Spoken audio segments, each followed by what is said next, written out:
రైతు సమస్యలపైన పుట్టపర్తి కేంద్రంలో నిర్వహించే ర్యాలీ కార్యక్రమంలో రాప్తాడు నియోజకవర్గానికి చెందిన రైతులు, వైసీపీ నేతలు, కార్యకర్తలు పాల్గొని విజయవంతం చేయాలని రాప్తాడు మాజీ ఎమ్మెల్యే తోపుదుర్తి ప్రకాష్ రెడ్డి అనంతపురం జిల్లా కేంద్రంలో రాప్తాడు మాజీ ఎమ్మెల్యే తోపుదుర్తి ప్రకాష్ రెడ్డి క్యాంపు కార్యాలయంలో గురువారం సాయంత్రం 4:45 సమయంలో ఒక ప్రకటనను విడుదల చేయడం జరిగింది. ప్రకటనలో మాజీ ఎమ్మెల్యే తోపుదుర్తి ప్రకాష్ రెడ్డి తెలిపిన సమాచారం మేరకు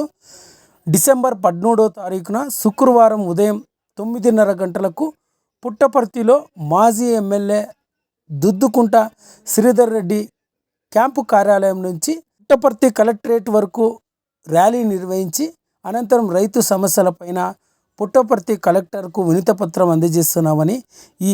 ర్యాలీ కార్యక్రమంలో రాప్తాడు నియోజకవర్గానికి చెందిన వైఎస్ఆర్ పార్టీ మండల కన్వీనర్లు, ఎంపీటీసీలు, సర్పంచులు, గ్రామ స్థాయి కార్యకర్తలు, రైతులు, వైఎస్ఆర్ రైతు సంఘం నేతలు అందరూ కూడా హాజరై వైఎస్ఆర్ పార్టీ తలపెట్టిన రైతు సమస్యలపై ర్యాలీ కార్యక్రమంని విజయవంతం చేయాలని రాప్తాడు మాజీ ఎమ్మెల్యే తోపుదుర్తి ప్రకాష్ రెడ్డి గురువారం సాయంత్రం ఒక ప్రకటనలో పేర్కొనడం జరిగింది.